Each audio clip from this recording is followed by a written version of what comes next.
Assalamualaikum warahmatullahi wabarakatuh. Alhamdulillah berjumpa lagi dengan kami di kajian Ustadz Agung Cahyadi Menjawab yang diselenggarakan oleh DEKI Dompet Al-Quran Indonesia yang siap menyalurkan zakat, infak, sedekah ataupun wakaf Anda yang insya Allah tepat sasaran, amanah, dan juga profesional. Jadi bagi yang ingin zakat, infak, sedekah ke lembaga resmi tentunya agar tepat sasaran dan amanah dan profesional bisa melalui DEKI Dompet Al-Quran. Silakan cek di deskripsi ya video ini ataupun di caption, dan juga bisa DM di media sosial Dompet Al-Quran Indonesia atau kunjungin websitenya, tinggal ketik aja di Google Dompet Al-Quran Indonesia. Oke, alhamdulillah kita lanjut di pertanyaan selanjutnya oleh Ustadz Agung Cahyadi. Oke Ustadz, pertanyaan selanjutnya, bagaimana asal-usul orang Yahudi, Ustadz? Apakah ada dalil yang menyebutkan bahwa orang Yahudi ini lebih istimewa atau mungkin memiliki kelebihan ya daripada orang biasa, Ustadz? Tafadhol. Baik, bismillahirrahmanirrahim. Yang melanjutkan pertanyaan sebelumnya kaitan dengan kaum Yahudi atau sebut Bani Israel, yang begitu jahatnya melakukan penindasan, perampasan, pembunuhan orang saudara kita. Dan kalau kita membaca sejarah asal usul ini panjang ya. Panjang. Ya, mulainya dari keberadaan Nabi Ibrahim AS. Nabi Ibrahim AS itu lahir di Babilonia, di masyarakat yang banyak syiriknya, bahkan bapak itu membuat patung. Nabi Ibrahim patung. Nabi Ibrahim dengan berbagai ponsen yang dimiliki berusaha untuk menyelamatkan kaumnya dari ini. Tapi itu nggak sulit, nggak mudah ya. Kemudian Nabi Ibrahim pergi ke Palestina dengan istrinya Sarah namanya.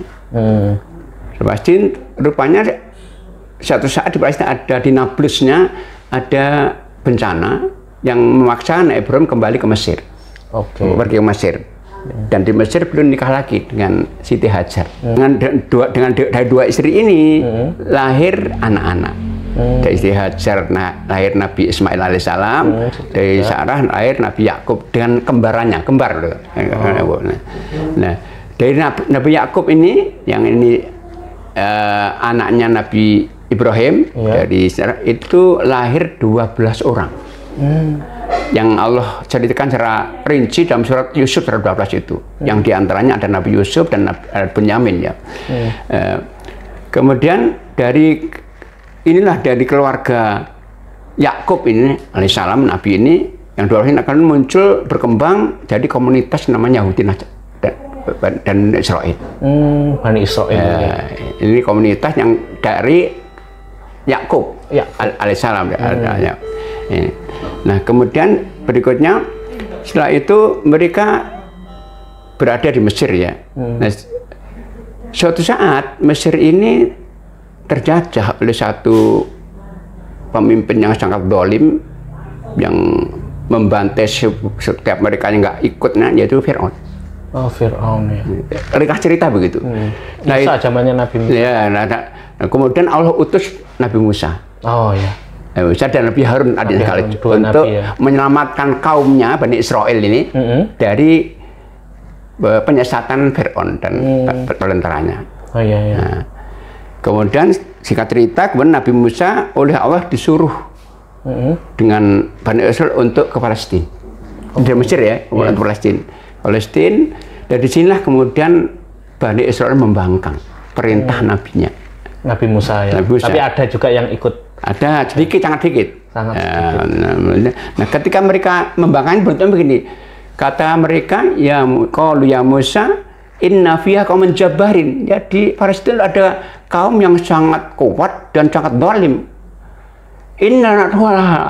Kami nggak akan masuk sampai mereka keluar. Pokoknya rujumna, kalau mereka keluar baru masuk. Masuk.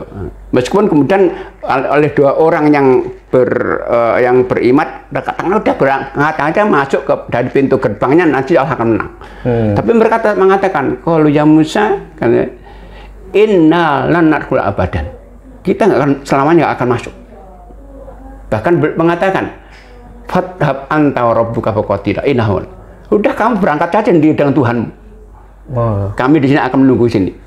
Kembangnya, saking marahnya Allah murka, maka Allah sesatkan mereka selama 60 tahun. Akhirnya mereka nggak punya tempat, karena diusir dari Mesir, disuruh ke Palestina nggak mau masuk, malah terlantar nggak punya negara. Oh, Bani Israel membangkang. Iya, karena membangkang itu oleh Allah sekitar 40 tahun. Akhirnya mereka berpencar kemana-mana, nggak punya negara. Nah, singkat cerita, pada Perang Dunia Pertama tahun 1914 sampai 16 itu saat itu Palestina dalam wilayah kekuasaan Khilafah Utsmani. Oh, Khilafah Utsmani. Yang waktu itu dia bergabung dengan Jerman pada blok namanya Sentral. Yang sayangnya mereka kalah perang dengan Sekutu.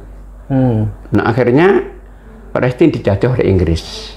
Oh, dijajah oleh Inggris. Pada saat yang sama, komunitas Yahudi terpencar tadi, mereka melakukan komunikasi, membentuk organisasi namanya Zionis, Sohyonia.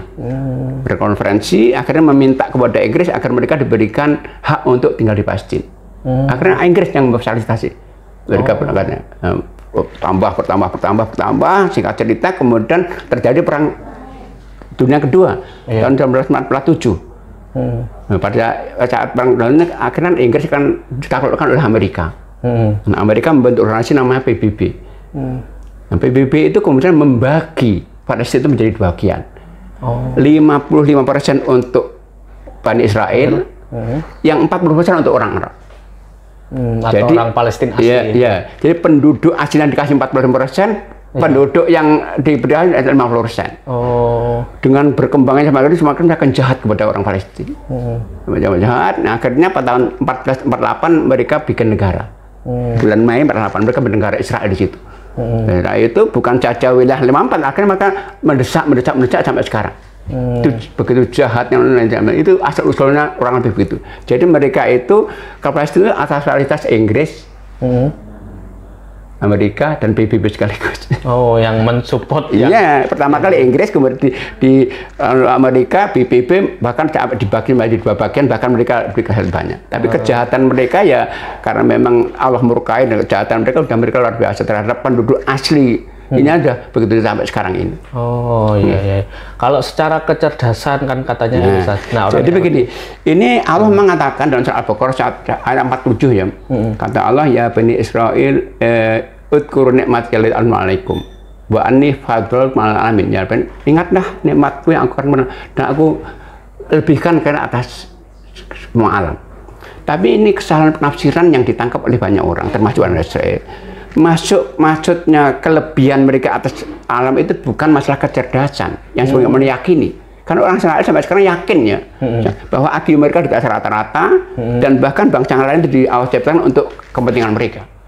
Padahal ini dijelaskan Allah tentang kebaikan, kelebihan atas alam itu dijelaskan Allah dalam surah Al-Maidah ayat 20. Di itu dikatakan wa idh qala Musa liqaumi ya qaumi dzkuru nikmatallahi 'alaikum ij'ala fikum anbiya wa ja'ala mulukan.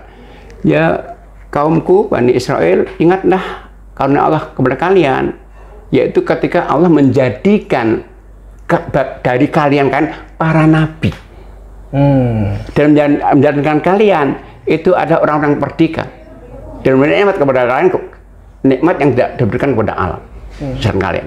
Nah, artinya kelebihan itu ada kelebihan diberikan kepada mereka. Nah, asal usul mereka cuma nabi itu, Nabi Ibrahim, Nabi Ismail, Nabi Ishak, Nabi Yakub, Nabi Musa, semua itu kelebihan yang Allah berikan kepada mereka, bukan kecerdasan kepada Bani yang sekarang dihina sekali. Jadi kelebihan yang Allah berikan mereka bukan kecerdasan kepada Bani, jadi kecerdasan kepada kebaikan kepada nenek moyang mereka waktu itu gitu, neneknya mereka, ya mbah-mbah mereka, ya, Nabi Ibrahim, Nabi, maka ja'alakum fikum anbiya, kalian banyak nabi. Nabi Musa, Nabi Isa, Nabi Yakub, Nabi Ismail, kan nabi semuanya itu. Itulah kelebihan. Bukan kelebihan yang diaku mereka bahwa kecerdasan bukan. Nah. Termasuk apakah karena munculnya Nabi Muhammad bukan dari bangsa Bani Israel, mereka juga ada sedikit mengingkari. Jadi itu sebenarnya begini, mereka di buku mereka telah membaca bahkan akan ada nabi penutup para nabi dan Nabi Isa penutup. Cuman mereka sangat berharap itu dari kaum mereka. Karena mereka merasa mendapatkan nikmat sebelumnya semua keturunan nabi dari golongan mbah mereka nabi semuanya. Tapi ketika kemudian ternyata di bangsa Arab, maka nggak menerima hasadan, karena hasad saja. Allah katakan hasad maksud karena hasad saja. Jadi bencinya kepada Nabi Muhammad bukan karena nggak ngaku Nabi, karena hasad mereka, kok kenapa nggak bukan dari kaum kami? Karena kesombongannya itu, takaburnya itulah yang membuat mereka Allah laknatnya. Oh, sebenarnya ngerti ya bahwa ini penutup, sangat ngerti. Penutup akhir. Bahkan yang pertama kali memberitakan bahwa Nabi Muhammad itu ada tanda kenabian kan Buhairo. Ketika Nabi diajak pamannya berdagang ke itu kan dicegat, ini calon nabi, bukan dari orang Islam, bukan dari Islam, gitu. Ya. Karena di buku mereka ada. Bahkan dikatakan Allah, mereka mengenal Muhammad persis mengenal anak-anak mereka, sifat-sifatnya. Iya. Cuma mereka menurutnya karena hasad saja. Kenapa bukan dari golongan kami? Gitu. Iya. Iya. Kalau ini Ustadz, jadi kenapa kok orang Yahudi ini berusaha merebut Palestina atau tepatnya Masjidil Aqsa ya? Kenapa nggak nyari tempat lain yang lebih luas? Atau... Pertama, karena mereka meyakini tadi bahwa bangsa selain mereka dianggap mereka Allah ciptakan untuk kepentingan mereka.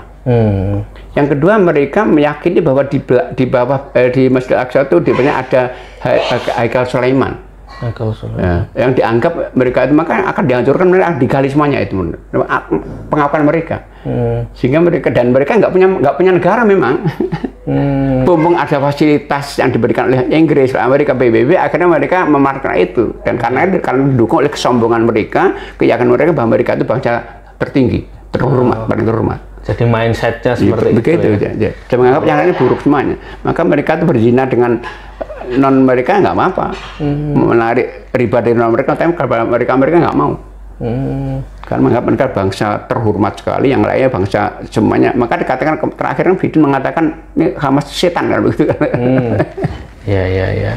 Tapi kalau mungkin Yahudi yang kira-kira beriman sekarang kira-kira ya saya udah nggak Yahudi lagi, Muslim jadi. Muslim ya. Zaman Nabi juga ada Abdul Salam Muslim, jadi baik nih. Ya, mereka yang terbuka hatinya akhirnya menerima dengan baik. Iya. Iya. Jadi mudah-mudahan menjawab ya. Jadi memang Yahudi ini disebutkan ada kenikmatan lebih ya untuk nenek moyangnya. Iya, dan itu diingkari berarti. Diingkari. Oh iya. Jadi bukan yang kecerdasan dimiliki. Bukan sama sekali. Ya kalau mungkin Yahudinya malas ya tetap aja nggak cerdas ya gitu ya. Karena kecerdasan, kepandian seperti kekayaan itu kan namanya qadar Allah yang sifatnya mu'allaq, tergantung usaha orang. Iya. Orang mau kaya itu kalau diem aja nggak akan kaya. Orang mau pinter, orang diem aja nggak belajar nggak pinter juga. Iya. Jadi memang harus diikhtiarkan ya, walaupun dari keturunan Yahudi atau bukan, kalau nggak kerja atau nggak beraktivitas atau nggak berusaha ya tetap aja ya. Dan kebanyakan ilmuwan itu banyak dari Muslim loh ya, kalau Muslim ya. Sebenarnya seperti itu. Itu yang mungkin menjadi mindset kita dan menjadi penyemangat buat kita bangga menjadi seorang Muslim gitu ya. Bahwa tadi ya disebutkan banyak yang tentunya menjadi pengingat kita. Nah itu mudah-mudahan menjawab pertanyaan dari netizen. Kurang lebihnya kami mohon maaf. Billahi taufiq wal hidayah. Wassalamualaikum warahmatullahi wabarakatuh.